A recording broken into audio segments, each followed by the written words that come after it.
आज बारिश हो रही है, हो सकता है कल भी बारिश हो। आज धूप निकली है, हो सकता है कल धूप ना निकले। आज अगर 70% चांसेस है कि बारिश हो रही, तो हो सकता है कल 30% चांसेस हो कि बारिश हो जाए। आज अगर 50% चांसेस है कि धूप निकल गई है, तो कल 50% चांसेस है धूप निकले। तो आप क्या कर रहे हो? आप सिर्फ आज की बेसिस पे कल प्रिडिक्ट कर रहे हो, आज के इवेंट के बेसिस पे अगला जो नेक्स्ट डे है वो प्रिडिक्ट कर रहे हो। इस मैकेनिज्म को, इस डेफिनेशन को, इस मेथोडोलॉजी को कहते हैं मार्कोव चेन्स। डीप पे समझेंगे मार्कोव चेन्स क्या होता है, कहाँ पे इस्तेमाल होता है, किस किस जगह पे इसकी यूटिलिटी है, मशीन लर्निंग और एआई में कितना यूसेज है। डीपली इस कॉन्सेप्ट को समझेंगे, आप एक तरीके से पैसे बात करेंगे। बात स्टार्ट करते हैं। तो आज हम लोग बात करने जा रहे हैं मार्कोव चेन्स के ऊपर। सबसे पहले ऐसा समझो कि मार्कोव चेन्स जो है वो एक ऐसा मैथमेटिकल या स्टैटिस्टिकल कॉन्सेप्ट है जो कि मशीन लर्निंग और एआई में बहुत ज्यादा यूज होता है।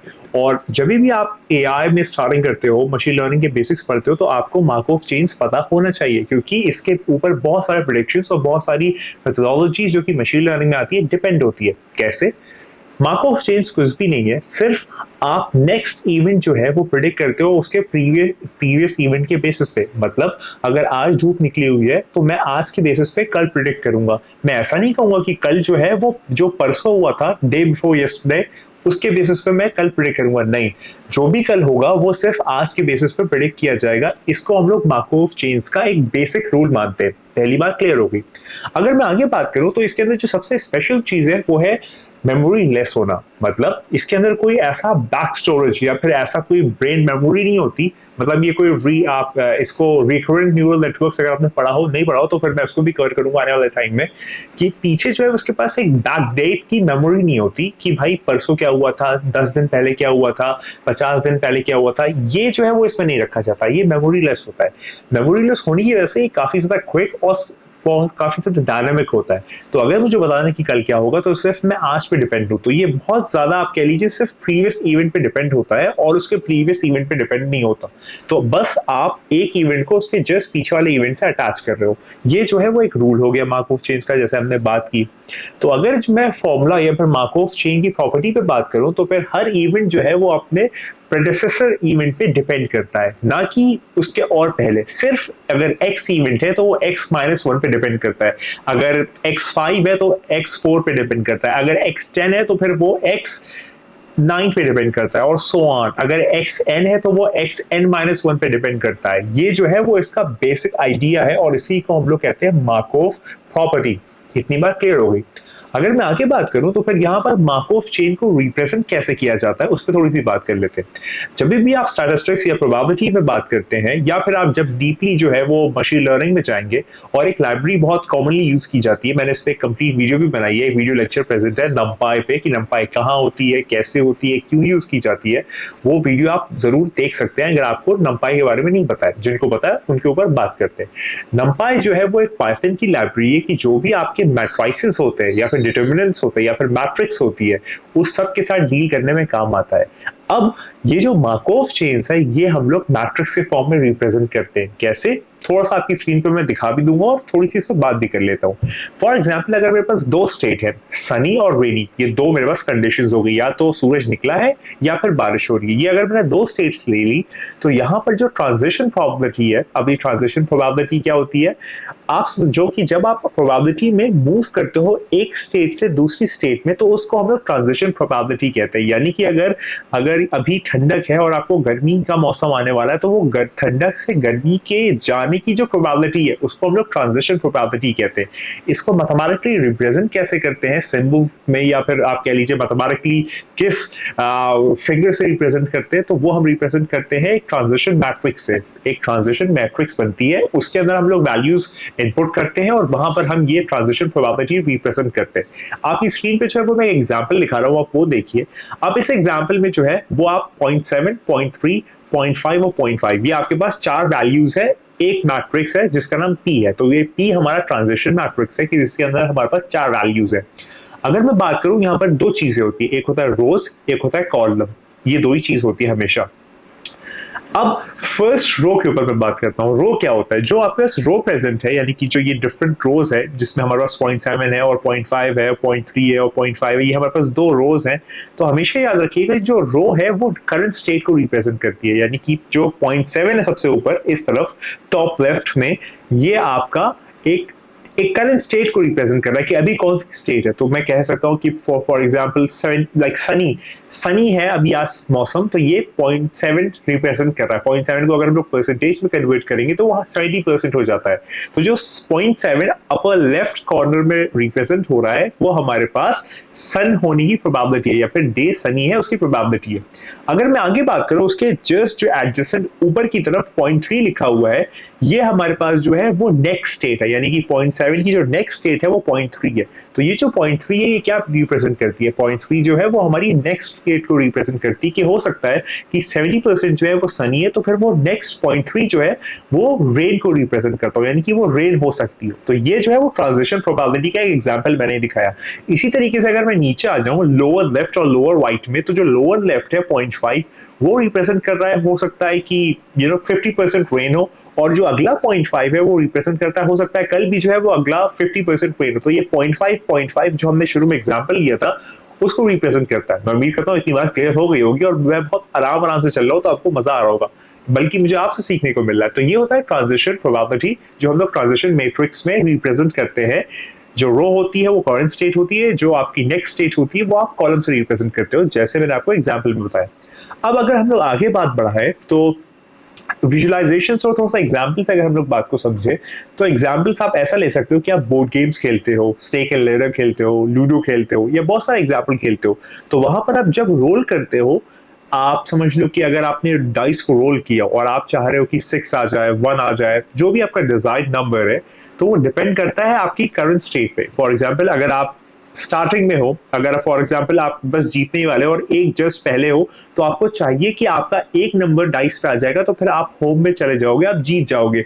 तो यहां पर आपका वो एक आना जो है वो किस चीज पे डिपेंड करता है? वो आपकी करंट स्टेट पे डिपेंड करता है कि आप अभी 1 पे हो, अगर अब 1 आ गया तो फिर आप होम में चले जाओगे। यानी करंट स्टेट और नेक्स्ट स्टेट ये दोनों की ही बात यहां पर हो रही है। ये भी जो है वो एक एग्जाम्पल है जो हमने बोर्ड गेम्स में देखा।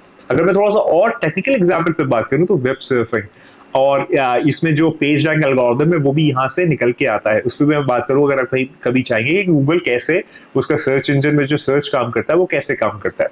अगर मैं वेब सर्फिंग पे बात करूँ तो फिर आप जब एक पेज को क्लिक करते हो तो फिर वो दूसरे पेज पे जाता है। तो ये भी जो है वो एक तरीके से मार्कोव प्रॉपर्टी पे या मार्कोव चेन्स पे डिपेंड करता है कि अगर आप फर्स्ट लिंक पे क्लिक करते हो तो नेक्स्ट लिंक खुलती है, तो वो जो नेक्स्ट लिंक खुली है वो उसके प्रेडिसेसर यानी कि उसके प्रीवियस एक्शन पे डिपेंड करता है, यानी कि उसके जस्ट जो पहला एक्शन था उसके ऊपर जो करंट स्टेट है वो डिपेंड करती है। ये एग्जाम्पल भी जो है वो आपका मार्कोव चेन्स का एग्जाम्पल है। अगर मैं आगे बात करूं थोड़ा सा कस्टमर बिहेवियर पे कि आखिर कस्टमर का बिहेवियर जो है वो कैसे काम करता है। फॉर एग्जांपल आजकल सोशल मीडिया और डिजिटल मार्केटिंग और ई कॉमर्स सबसे ज्यादा बूम पे है। तो उसमें जब आप ब्राउजिंग कर रहे होते हो और अब आप कोई चीज जो है वो ऐड टू कार्ट करते हो, तो आपका जो नेक्स्ट स्टेट होता है वो होता है चेकआउट। तो चेकआउट किस पे डिपेंड करता है? आपके ऐड टू कार्ट पे। तो ये दोनों चीजें भी जो है वो आपस में इंटर रिलेटेड है, यानी कि जो आपकी करंट स्टेट है वो आपके प्रीवियस स्टेट पे डिपेंड है। और आपका जो ऐड टू कार्ट है वो कब आप करोगे? कि जब आप प्रोडक्ट पे क्लिक करोगे और उसका जो कंप्लीट डिस्क्रिप्शन है वो उसे ओपन कर लोगे। तो ये भी जो है वो मार्कोव चेन्स का एग्जांपल्स है जो मैं आपको विजुअली थोड़ा सा एक रियल वर्ल्ड एग्जांपल के साथ बताया। मैं उम्मीद करता हूं आपको मजा आ रहा होगा। अगर मैं थोड़ा सा आगे बात करूं और लॉन्ग टर्म बिहेवियर पे बात करूं कि कैसे चीजें जो है वो इन डेप्थ हो जाती है और इन डेप्थ यूसेज में आती हैं, तो अगर मैं स्टेप बाय स्टेप इस पे बात करता चलूं तो हम कितना आगे चले जाएंगे, कितना लंबा चले जाएंगे। मतलब अगर फॉर एग्जांपल अगर ये हाथ मेरा इस हाथ पे डिपेंड है और ये वाला हाथ जो है इसके थ्रू जो एक्शन होगा वो ये है, और फिर ये इस पे डिपेंड है, ये इस पे डिपेंड है, और ऐसे करते करते हर एक नंबर जो है वो उसके पीछे वाले नंबर पे डिपेंड हो जाता है। तो ये चेन कितनी लंबी हो जाती है, चेन कितनी कितनी इलोंगेटेड है, कितनी एक्सटेंडेड है, कितनी ज्यादा ह्यूमंगस है, कितनी ऑप्युलेंट है। अगर मैं उस पर थोड़ी सी बात कर लूं तो आप ये समझिए कि जब स्टेट्स जो है वो एक पीरियड पे बहुत ज्यादा लंबी हो जाती है, बहुत ज्यादा आगे चली जाती है, बहुत स्ट्रेंथन हो जाती है, strengthen in the sense elongated हो जाती है, तब हम कहते हैं कि जो स्टेट्स है वो स्टेबल हो गई। स्टेबल होने से मतलब क्या है? यहाँ ये मतलब है स्टेबल होने से कि आपका जो डिस्ट्रीब्यूशन है, यानी कि जो आप डिस्ट्रीब्यूशन कर रहे हो, यानी कि स्टेट्स जो है वो फैल रही है, वेरिएंस जो है वो बढ़ रहा है, तो वो स्टेशनरी हो गया, यानी कि एक टाइम के बाद ये सारा कुछ स्टैग्नेंट हो जाता है। आपने कई बार देखा होगा कि आप देखते हो रैंडम नंबर्स को किसी तरीके से अगर आप किसी पाइथन प्रोग्राम में आउटपुट कर रहे हो तो एक टाइम के बाद वो एक स्ट्रक्चर बना लेता है या बेल शेप्ड आ जाता है कर्व। तो वो बेल शेप कर्व जब अचीव हो जाता है तो फिर वो आपकी एक स्टेशनरी स्टेट अचीव हो जाती है या फिर स्टेशनरी डिस्ट्रीब्यूशन अचीव हो जाता है। उसी तरीके से यहाँ मार्कोव चेन्स में भी होता है।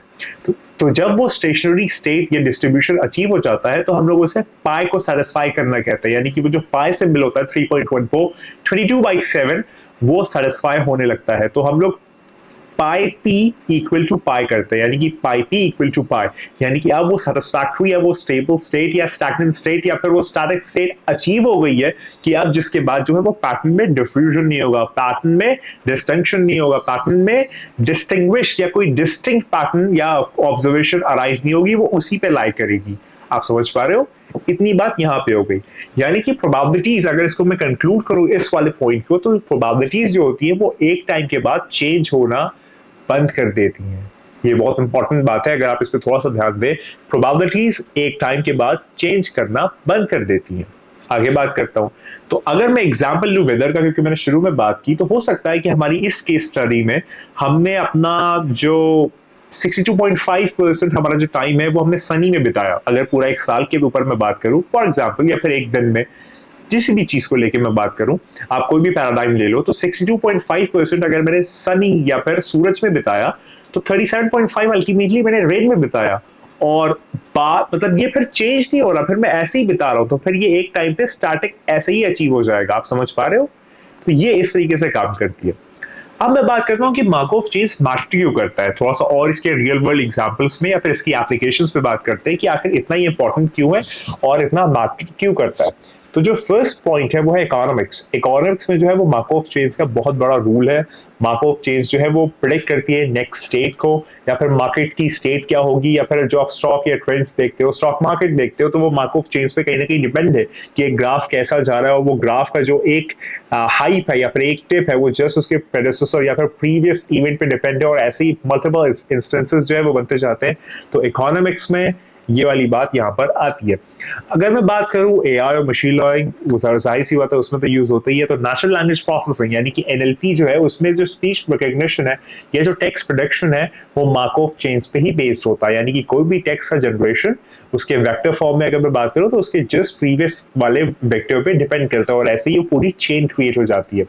एआई में रीइंफोर्समेंट लर्निंग या फिर अल्फागो, एक गेम था अल्फागो, आपने बहुत ये केस स्टडी हुई है इस पे।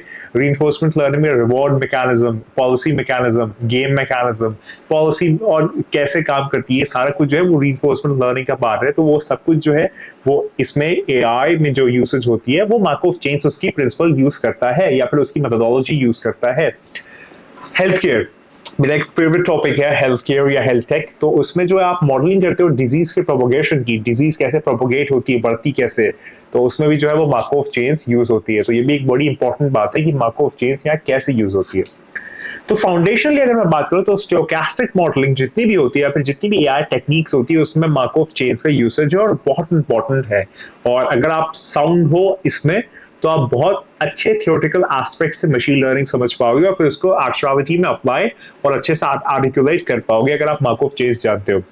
तो अगर मैं बात करूं मार्कोव चेन्स को, अगर मैं समराइज करूं कि क्या क्या चीज हमने कवर की, तो एक मार्कोव चेन जो है वो एक सेट है स्टेट्स का, डिफरेंट स्टेट्स का एक सेट है जिसमें प्रोबेबिलिटीज जो है वो मूव करती हैं और उसके अंदर ही जो है वो मूव करती रहती है। मतलब दो चीजों के बीच में प्रोबेबिलिटी जो है वो मूव करती रहती है, उस स्टेट के अंदर ही जो है वो मूव करती रहती है।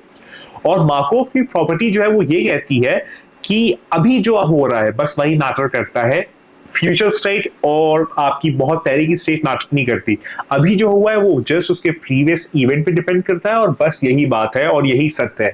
इसीलिए हम लोग अगर फिलोसॉफिकल पॉइंट ऑफ व्यू से या थियोलॉजिकल पॉइंट ऑफ व्यू से बात करूं तो लोग यही कहते हैं कि अभी वर्तमान में जियो, प्रेजेंट में जियो, फ्यूचर की और पास्ट के ऊपर जो है वो ज्यादा पॉइंट ना करो, बल्कि फ्यूचर में जो तुम एक एस्पिरेशन होना अच्छी बात है, लेकिन प्रेजेंट में जियो। तो यही वाली बात जो है वो मार्कोव चेन्स करता है। तो मार्कोव चेन्स जो है वो यहाँ पर मैं उम्मीद करता हूँ आपको समझ में आया होगा, मजा आया होगा। मार्कोव चेन्स हमने सिर्फ 10 मिनट में जो है वो समझ लिया है और मैं उम्मीद करता हूँ थ्योरेटिकली जो है वो आपको सारी बातें क्लियर हो गई होगी। अब मार्कोव चेन्स पे अगर आप अलग अलग एक्सपेरिमेंट्स चाहते हैं, अलग अलग आप चाहते हैं ट्रायल्स किए जाए, अलग अलग हम लोग पाइथन के कोड चलाएं और आपको डायग्राम और विजुअली जो है वो और मैं हैंड से बताऊं, तो जरूर कमेंट में बताइएगा, मैं इस पर भी वीडियो बना दूंगा। हमने कल जो है वो देखी थी वीडियो हमने बेसिक मेथड्स के ऊपर, बेसिक इन्फ्रेंसेस के ऊपर, आज हम बात कर रहे हैं मार्कोव चेन्स के ऊपर। नेक्स्ट वीडियो आप कौन सी चाहते हैं मुझे कमेंट में बताइएगा, और मुझे उम्मीद करता हूँ मजा आया होगा। मैंने आपसे बहुत कुछ सीखा और इस तरीके से एक्सप्लेनेशन मुझे बड़ा मजा आता है। मैं कभी कभी ब्लैक बोर्ड पे भी करता हूँ और कभी कभी जो है वो ऐसे एक सिटकॉम टाइप का भी करना पसंद करता हूँ। तो याद रखिए मैं वही बात कहता हूँ जो हमेशा कहता हूँ कि तू नहीं है, बस वही है। खुदा हाफिज।